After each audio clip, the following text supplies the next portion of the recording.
반갑습니다. 저는 서경준이고요.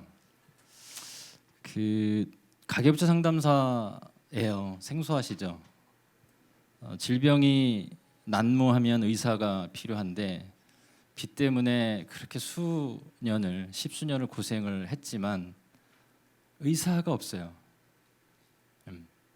의사가 없습니다. 제가 오늘 여기 나온 이유는 의사가 있다는 거 알려드리려고 왔고요. 그리고 저는 평상시에 제가 하는 일이 상담인데 전투라고 생각하고 삽니다. 네. 돈이들 우리를 공격하거든요. 그걸 모르고 살아요.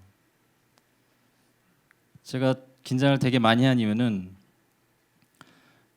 세모녀 사건이라든가 또 인천 그 일가족 자살 이런 얘기를 들으면 저 굉장히 미안해요. 왜냐하면 제 딴에는 제가 그분들을 먼저 만났더라면 결과를 다르게 쓸 수 있을 것 같아요. 그래서 오늘 긴장을 했던 이유는 어떻게 보면 기회죠. 이것이 저에게 기회가 아니고 빚 때문에 정말 죽는 분들, 죽어가는 사람들 많아요. 그분들에게 이런 사람도 있다는 것을 알려드릴 수 있는 기회인데 강의 섭외 받고 한 달여를 준비를 했던 것 같습니다. 왜냐하면 여기 계신 분들도 빚이 있으시겠지만 저는 제가 오늘 정말 빚을 해결할 수 있다는 것, 다시 시작할 수 있다는 것을 30분 안에 가슴에 심어드려서 단 한 명이라도 이 자리에 있는 분 포함해서 앞으로 동영상을 보실 분들까지 저희들과 많이 얘기를 나눠서 살 수 있기를, 또 죽어가지 않기를 바랍니다.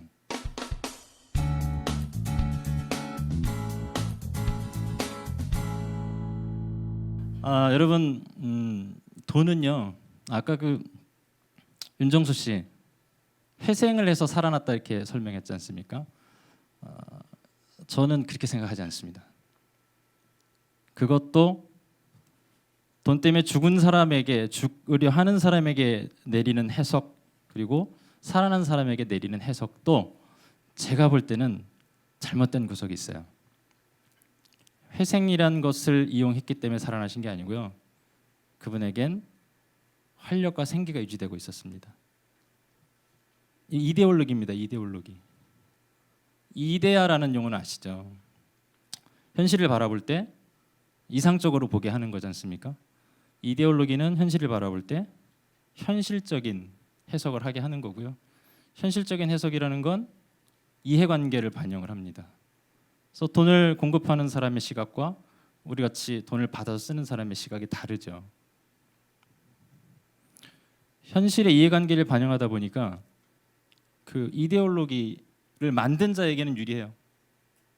근데 어느 한쪽을 유리하게 만들었다면 그 반대편은 상당히 불리합니다.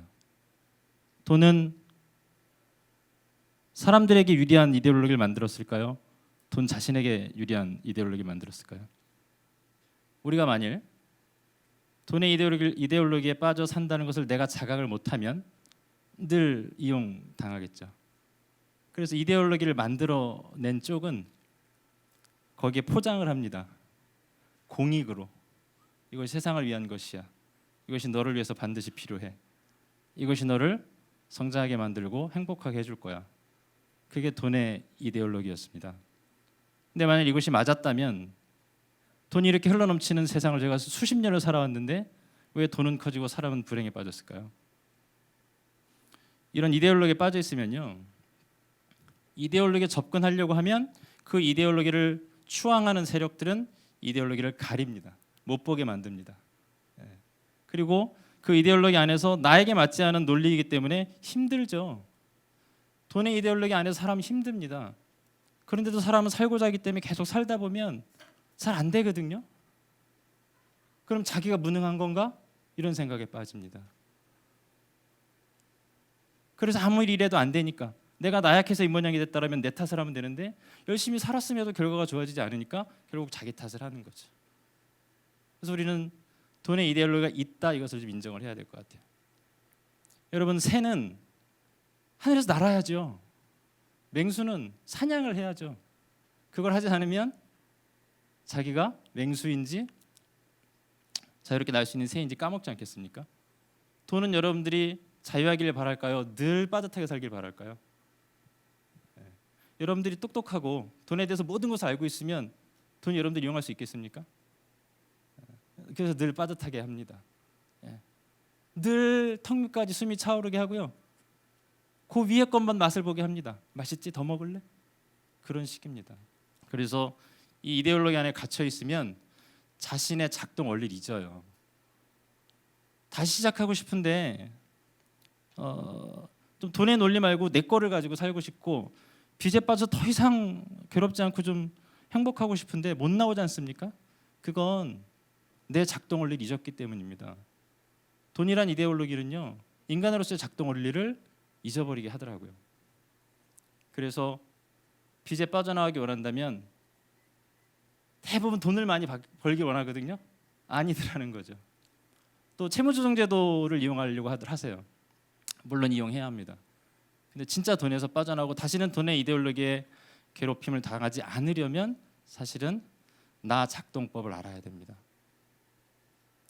오늘도 계속 상담하면서 저희들이 주로 하는 일이 부채 상담사니까 금리, 상환 방법, 회생 파산, 개인 워크아웃, 저금리 대출 전환 대출 이런 거 다룰 것 같잖아요.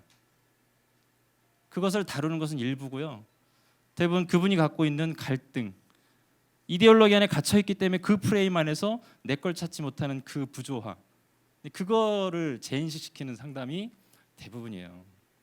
오늘 상담 하나가 뭐가 있었냐면 오랫동안 구구절절 고생이 많이 있으셨습니다. 땅이 있어요. 이 땅은 기획부동산한테 속아가고 산 땅이에요. 땅 몇 필지 안 되는데 66명의 그 주민들이 있답니다. 주인들이. 이 어머니가 거기에 그거 이미 다 재산 날리고 빚에 시달려서 몇 년째 고생을 하고 있는데 카드에서 거기 압류를 걸었대요. 그래서 그거를 처분해야 팔아가지고 다른 빚진 거 해결해서 이제 빚을 다 털 것 같은데 못 털겠더라는 거예요. 압류 걸려서 팔리지도 않고. 그래서 이분이 막 고민을 하는 거예요. 그래서 제가 막 설명을 했는데 못 알아듣는 겁니다. 왜 못 알아듣는가 보니까 이분은 마음속에 빚을 털고 싶어라는 마음이 작용하는 것보다 뭐가 작동하냐면 나 그거 4천만 원 주고 산 건데 2천만 원을 처분하라고 하면 나 손해 보잖아. 이게 숨어 있었던 거죠. 그래서 이분은 자신의 작동 원리를 몰랐던 거예요. 내가 지금 무엇 때문에 무엇을 버리지 못하고 있지? 무엇 때문에 무엇을 하고 있지 못하는 거지를 작동 원리를 모르는 거죠. 작동 원리를 모르는 현장은 또 있습니다. 우리가 왜 돈의 노예로 살고 한번 그 안에 들어가면 벗어나지 못하냐면요. 내가 진짜 원하는 것을 못 보기 때문에 그렇습니다. 돈의 작동 원리 안에서 그 돈의 이데올로기 안에서만 살다 보니까 내가 어떻게 사는지 내가 어떻게 작동하는지 모르고 살거든요. 대표적인 현상이 결혼. 노후 준비 다 돈으로 하지 않으세요? 결혼 다 돈으로 하지 않으세요? 네. 대부분요 결혼을 준비하지 않고 결혼식을 준비합니다. 맞으세요? 공감이 가세요? 그래서 배우자는 누구냐면 결혼식을 준비할 수 있는 사람. 20평 정도 나오는 아파트를 대출로라도 살 수 있는 사람. 그게 아니면 나는 신랑 노릇 못하고 신부 노릇 못하고 이런 경향들이 퍼져나가잖아요. 노후 준비도 그렇지 않습니까? 노후는 연금이 아니에요. 나의 노후를 왜 다 돈으로만 준비하려고 하죠? 물론 돈은 있어야 할 겁니다. 근데 그렇게 많은 돈이 필요하지 않아요. 결혼은 남녀가 사랑하면 하는 거잖아요. 네. 돈의 논리를 계속 그 이데올로기 안에 살다 보니까 내가 무엇으로 사는지 까먹는 거죠. 사랑하면 돼요. 사랑하면. 스펙 보고 남자 여자 고르는 게 아니고요. 누가 성실하지? 누가 나랑 마음을 제일 많이 주고받을 수 있지? 근데 이런 얘기를 하면 뭐라 그러냐면 사랑이 밥 먹여주냐? 이런 얘기들을 해요. 연금도 여러분, 노후도 왜 한 달에 300만 원씩 쓰는 노후만 생각들 하시죠? 그 누가 여러분들 머릿속에 집어넣은 거예요? 여러분들이 선택하셨어요? 난 다달에 300씩 30년이면 10억이 필요해. 저는 제 노후 준비는 이렇게 합니다. 내가 내 아내와 아들을 어떻게 매일매일 더 사랑할 것인가. 네. 돈을 많이 준비 못해요. 저 돈 많이 못 벌거든요. 여러분 보시기에 제가 돈에 찌들려 사는 사람으로 보이십니까? 그렇지 않을걸요? 막 노후 걱정을 많이 하는 사람으로 보이세요? 저는 돈을 많이 못 벌 거라는 것을 받아들였어요. 그렇다고 일을 안 한다거나 돈을 많이 벌지 않겠다는 뜻이 아닙니다. 제가 일하는 것의 결과가 제 돈이거든요. 예. 저는 연금으로 준비하지 않고 가족들하고 얼만큼 더 흥겹게 지낼 것인가를 많이 준비하고 있고요. 그리고 돈은 많이 모으려고 하지 않고요. 덜 쓰고도 살 수 있게 연습을 하고 있습니다.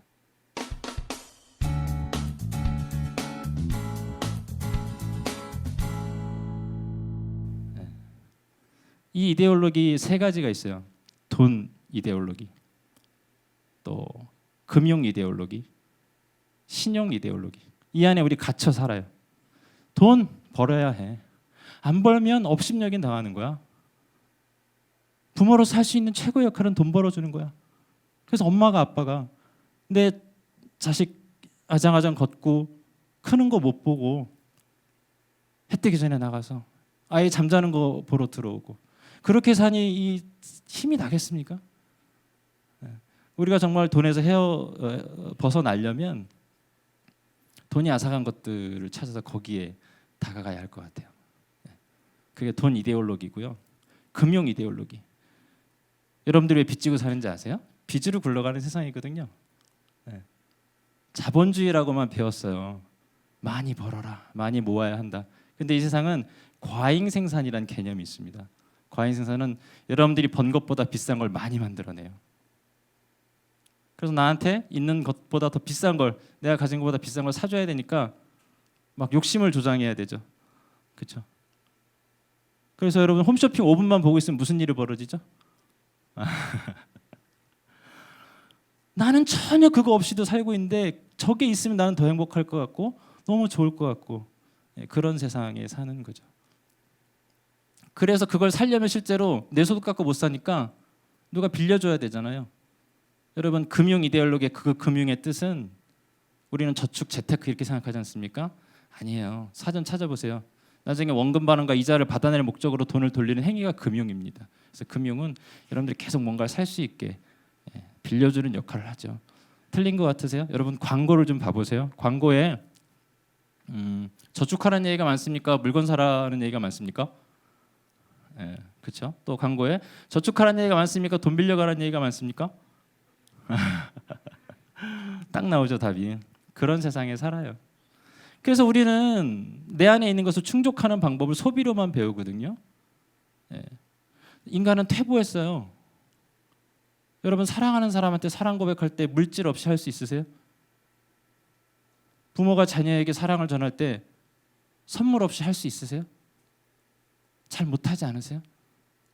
인간은 물질 없이도 살 수 있었던 존재인데 꼭 그런 걸 해야만 마음을 전달하는 식으로 퇴보됐어요. 모든 생활에 내 감성을 전달하는 것마저도 돈이 필요하다 보니까 어떻게 됩니까? 돈이 무한정 있어도 다 못 채우는 거죠. 그래서 여러분들 메시지를 드리고 싶어요. 모든 필요를 돈으로 해결하려고 하지 말자. 돈은 우리에게 들어오는 돈은요 유한합니다. 우리의 욕망은 너무 많습니다. 한두 끝도 없습니다. 그걸 계속 채우라고 하는 사회가 이 사회잖아요. 돈으로 채우지 마시고요. 사랑으로 채우시면 좋겠어요. 되게 뻔한 얘기죠. 남 사랑하려면 나 사랑해야 되죠. 제가 아까 돈 이데올로기, 금융 이데올로기 했고 신용 이데올로기. 그래 벌어야 돼. 못 벌면 너 능력이 없는 사람 이렇게 가르쳐 돈 막 벌게 하고요. 그래놓고 살 때는 금융. 네가 번 것보다 비싼 거 사야 되니까 많이 빌려가 이렇게 해놓고 많이 빌려가고 나서 망가지면 안 되잖아요, 그렇죠? 근데 잘 생각해 보세요. 사람은 망가져도 되는데 돈 빌려준 금융은 망가지면 안 돼요. 그게 지금 금융 이데올로기예요. 그래서 마지막 이데올로기가 뭐냐면 신용 이데올로기입니다. 신용 지켜야죠. 신용 사회인데 신용 망가지면 사람이 망가지는 거잖아. 이렇게 말하지 않습니까? 그래서 들어오게 해놓고 테러로 닫아버렸어요. 벌려고 했다가 번 것보다 더 많이 써야 되고 빌려서 망가지는데 꽉 닫아놨어요. 빚이라도 여기 내려놓고 나는 빠져나가야 되는데 신영이 망가지면 네가 망가진 거야. 너는 능력 정말 없는 사람이야. 넌 부도덕해. 테러를 막아버렸어요. 그러니까 우리 빚에 시달리고 빚이 많아지면 무너지는 겁니다. 그래서 그 이데올로기에서 그 틀에서 벗어나야 하거든요. 첫 번째 제안드리고 싶은 건 통제감. 돈을 내가 어떻게 해볼 수 있다라는 통제감. 예. 신용카드는 여러분들의 통제감을 상실하게 만드는 최고의 도구입니다. 벌었더니 그 다음 날 다 빠져나가. 그렇죠. 그래서 나는 돈에 대해서 계속 나약하고 내 의지를 발휘할 기회를 잊어버려요. 돈을 잊어버린 게 아니에요. 그렇게 하고 그 다음 날부터 또 열심히 일하는데 결국 그 다음 달 월급이 나와봤자 없어져요. 내 거라는 의식이 안 생기는 거예요.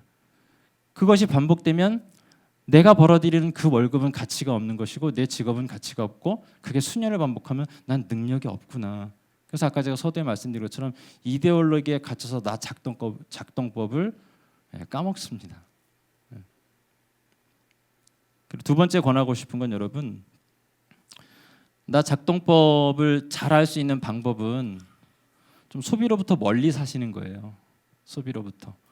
돈의 미력으로부터 멀리 지내보시는 겁니다. 여러분 신용카드 끊으시면 좋아요. 근데 잘 안 끊어지죠. 예. 머리가 오작동하는 겁니다. 끊어지면 좋은 줄 아는데 내가 어떻게 끊어지는지 내가 작동을 안 하는 거예요. 신용카드를 끊는 방법은 여러분 그냥 자르면 됩니다. 근데 왜 못 잘라요? 내 마음 안에서 그걸 끊으면 내가 잘리는 것 같은 다음 달 내가 어떻게 생활하지? 예. 그래서 계속 금융 노예로 살게 하는 최고의 도구가 신용카드고요. 자신의 그 일을 나의 능력을 아주 평가절하하게 만드는 도구가 신용카드입니다. 계속 신용카드의 노예로 살기 싫으시면 그냥 끊으면 돼요. 신용카드 없으면 못 살 것 같으세요? 아니에요. 머리가 오작동하시는 거예요. 예.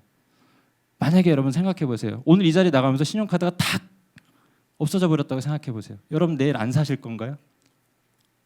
살아요. 없어도 살아요. 어떻게든 살지 않겠습니까? 예, 그렇습니다. 이 방법이 너무 혁명적이라면 또 한 가지 방법은 있죠.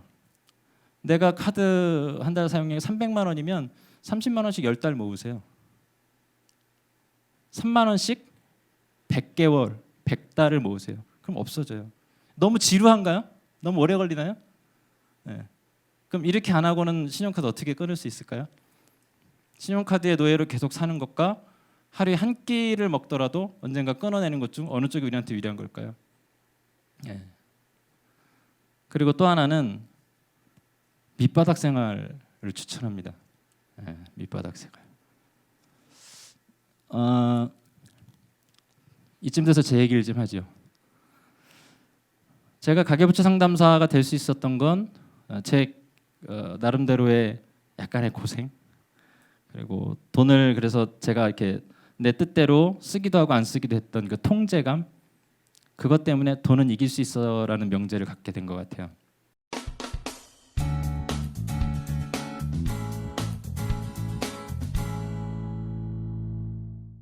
제가 이 일을 시작할 때 원래 보험 설계사였습니다. 그 일을 하다가 돌이켜 보니까 사람들이 돈 때문에 괴로운데 내가 가입시키는 금융상품이 그들을 행복하게 만들 줄 알았더니 아니더라고요. 그래서 방향을 돌립니다. 내가 그동안 경험했던 금융이란 지식 가지고 사람들을 어떻게 행복하게 해줄 수 있을까? 왜냐하면 제가 되게 행복하고 싶었거든요. 돈과 상관없이 평생 나를 괴롭혔던 돈 때문에. 그러다가 방향을 바꿨어요. 금융 소비자, 돈의 공급자가 아닌 여러분 같은 돈의 소비자이시죠. 금융을 생산하시는 분들이 아니라 금융의 소비자이시죠. 거기에 대부분 경제적 약자들이실 거예요. 대한민국 정치는 민주화가 좀 되는지 모르겠지만 여러분 금융은 민주화 안 된 거 아세요? 금융 권력에 아무도 접근 못합니다. 그래서 그런 논리로 약자인 분들에게 어울리는 금융 논리를 개발하고 상담하고 이런 일 하다 보니까 돈벌이 갑자기 끊어지는 거예요. 근데 아내한테 고백을 했죠.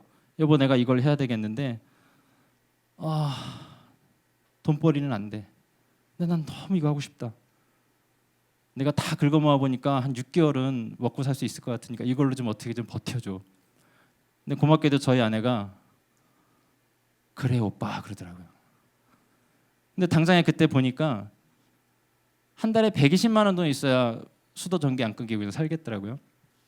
그래서 그게 좋아서가 아니고 그렇게 하면 될 거라고 생각했기 때문이 아니고 그냥 어쩔 수 없이 그냥 120만 원 가지고 한 달을 살기 시작을 해요. 근데 거기서 이제 깨달음이 생기더라고요. 아, 내가 과거에 보험석에서 할 때 500을 보고 600을 볼 때는 늘 돈이 부족했고 갖고 싶은 게 너무 많았는데 돈 없어 보니까요. 전 큰일 날 줄 알았거든요. 근데 아내를 보는 시간이 더 많아졌고 아내하고 대화하는 시간이 더 많아졌고요. 돈에 신경 쓰던 시간이 저의 내면과 내가 어떻게 작동하는지를 보는 시간이 더 많아지고 저를 이해하니까 우리 아내를 이해할 수 있게 되고 그래서 그 뒤로는 계속 밑바닥 생활을 합니다. 그랬더니 150만 원 버니까 30만 원이 남아요. 그때 저희가 120만 원 가지고 살 때거든요. 상상이나 했겠습니까? 150 벌면 한 200점 부족해야 되는데. 그래서 그 뒤로 선택적 가난이라는 것을 실천을 합니다. 많이 갖지 말자. 많이 소유하지 말자. 거기에 신경 쓸 시간 없는 거죠. 그래서 여러분 지금 소득이 있더라도 여러분들이 도전할 수 있는 최저의 밑바닥까지 무엇에 대해서 소비하는 것, 가지려고만 애쓰는 것, 그것에 대해서 밑바닥으로 한번 가보시면 좋겠어요. 오늘 강의 준비하면서 내 강의가 감성적인 강의가 아니고 정말 빚 가진 분들한테 실용적이었으면 좋겠다는 생각이 있었습니다. 그래서 요 얘기를 몇 가지 더 해드려야 되는데 여러분 빚에 몰렸을 때 길바닥에 나앉을 것 같고 우락부락한 추심원들이 찾아올 것 같고 연체하면 안 될 것 같고 신용카드가 끊기면 애 내일 밥 굶길 것 같고 그렇게 생각하시잖아요. 그거 다 이데올로기예요. 이데올로기예요. 네. 여러분 법은 추심하는 분들이 더 무서워합니다. 네. 물론 악덕한 사람도 있어요. 법 무시하고 험악하게 구는 친구들이 있는데 언론과 시민단체도 너무 그런 거에 비추지 않았으면 좋겠습니다. 그거는 아주 일부입니다. 적어도 등록해서 일하고 있는 대부업체나 1금융권, 2금융권은요. 여러분들이 떠올리는 그런 험악한 일 안 벌어져요. 왜 거기에 사로잡히면 안 되냐면 공포를 자극해서 내가 빚에 내 나름대로 작동을 하는 걸 방해합니다. 만약에 여러분 압류가 돼도 테레비에 딱지 이렇게 냉장고에 빨간 딱지 붙였어요. 그거 생각하면 굉장히 괴롭거든요. 근데 저는 이런 생각들 그거 왜 괴롭지? 그 딱지가 나한테 붙은 거 아니잖아요. 만약에 딱지 붙었는데 이걸 경매해서 누가 가져갔다고 칠게요. 그 냉장고 없어진 거예요, 여러분. 내 인생이 없어진 거 아니거든요. 집이 없어졌다고 칠게요. 예. 법률에 의하면 집도 일정 금액의 거주에 필요한 일정 금액을 지켜주거든요. 예. 근데 그런 것들이 그게 없어져서 내가 없어진 게 아니고 내가 그것을 이렇게 동일화하기 때문이거든요.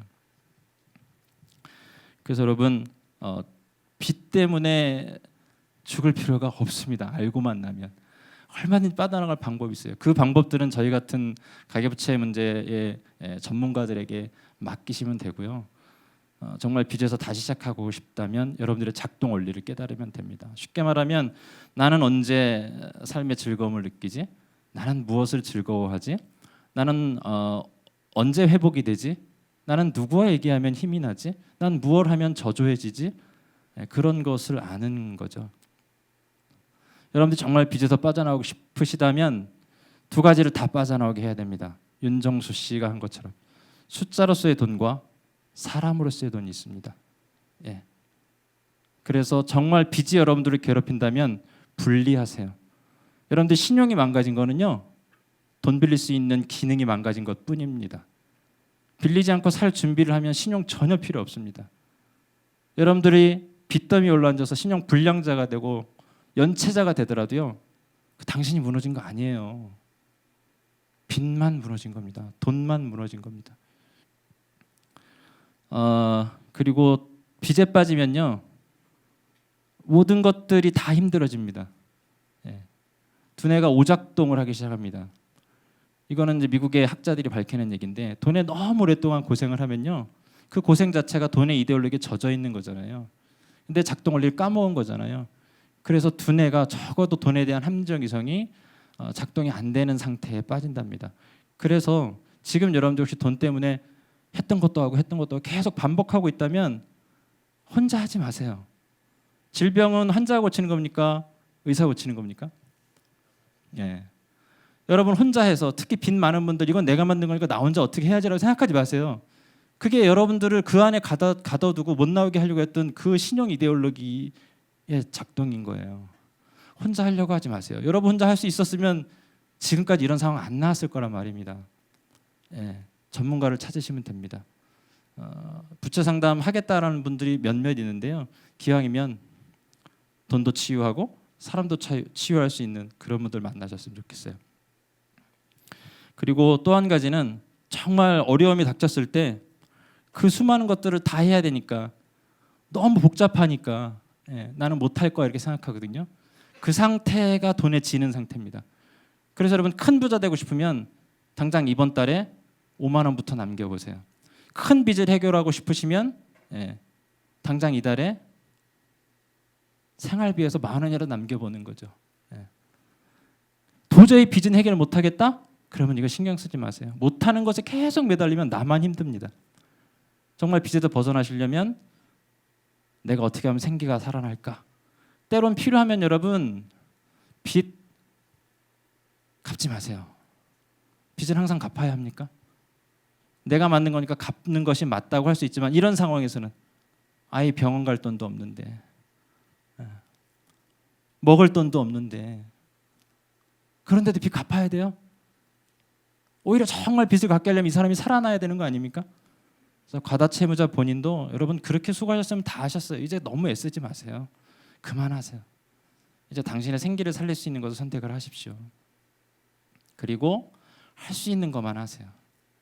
100가지의 문제가 다가왔을 때 다 하려고 덤비면 힘이 빠진 내가 어떻게 이기겠어요? 힘이 빠진 내가 100가지를 다 하려고 덤비면 덤빌수록 지는 겁니다. 하나만 내가 어제와 다르게 내일 할 수 있는 그거 하나만 큰 성공 아니어도 되고요. 아주 소박한 거 그걸 하고 나면 2가지를 얻습니다. 통제감, 내 뜻으로 무엇인가를 했구나. 그리고 또 하나를 얻습니다. 계속 해나갈 수 있구나.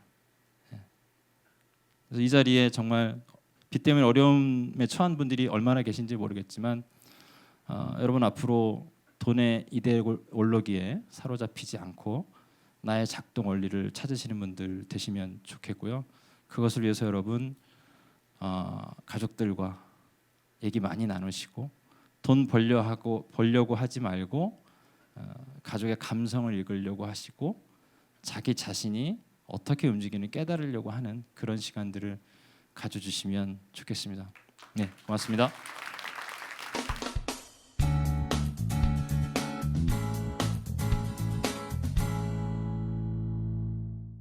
돈에 대한 문제가 생기면요. 손가락 2개를 기억하셔서 숫자로서의 돈에서 답을 찾으려고 하면 못 찾습니다. 사람으로서의 돈에서 답을 찾으셔야 합니다.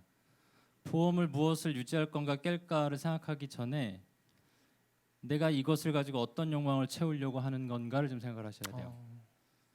채울 필요가 없거나 그보다 더 중요한 욕망을 채우는 데 쓰기 위해서 덜 중요한 욕망은 참으셔야 합니다. 그래서 아까 제가 강의 때 못한 말 한마디 더 하면 다시 시작하고 싶으시면요. 그 이전과 같은 욕망으로 다시 시작하면 결론은 똑같거든요. 지구가 망가진다고 해서 다른 행성 가서 똑같이 살면 그 행성 또 망가지거든요. 그래서 다시 시작하시려고 하면 욕망을 바꾸셔야 되고요. 보험을 가입할 때 떠올랐던 그 공포를 버리시고요. 그것을 돈으로 해결하려고 하지 말고 나의 다른 내면의 다른 걸로 채우려고 하시면 보험 보는 눈이 달라지실 겁니다. 아주 힘들었을 때요. 그게 저한테 힘이에요. 그게 배고파서 밥을 못 먹었는데요. 먹는 것이 감사해졌어요. 그리고 연애할 때마다 차였는데 사랑해주는 사람, 사랑하는 사람이 있었어요. 존재. 나 작동법을 알려면 존재를 아셔야 되거든요. 그래서 제가 어떤 존재인가를 알면서 그것이 저의 힘의 근원이고요. 또 하나는 매일 활력을 안 놓치려고 애를 씁니다. 제가 강연을 제 마음속에는 안 내켜서 앉아가지고 경준아 다 했어 괜찮아. 너 다음 강의 또 잘할 거고 안 됐던 것에 사로잡히지 마. 잘했던 거 기억해 라고 해서 에너지를 항상 유지하려고 애를 씁니다. 저절로 생기지는 않았습니다. 제가 사는 거는 저는 특별한 의미는 없고요. 굳이 좀 찾는다면 제가 살려야 될 분들이 많은 것 같아요. 좀 건방진 말일 수도 있을 것 같습니다. 네. 여러분들 제가 살릴 수 있는 분들 많이 만나게 해주세요. 부탁드립니다.